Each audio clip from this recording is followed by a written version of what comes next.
think the challenges that you have with young people will vary per young person. Everyone is different, so everybody's challenges and needs are different. And so I think that the varying challenges will be, they kind of ebb and flow. And you've kind of got to learn to adapt and kind of move a bit more agilely, depending on who you're supporting.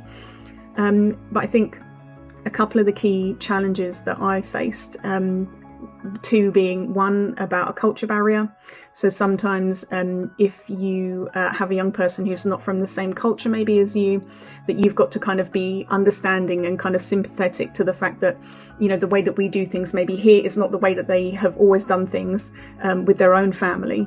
And so you've got to be a little bit more mindful about what your expectations might be, what, and how you kind of approach that. And another is a language barrier. So we've had a couple of unaccompanied asylum-seeking young people stay with us, and sometimes they've not spoken a word of English, and so you rely heavily on things like Google Translate to have your conversations.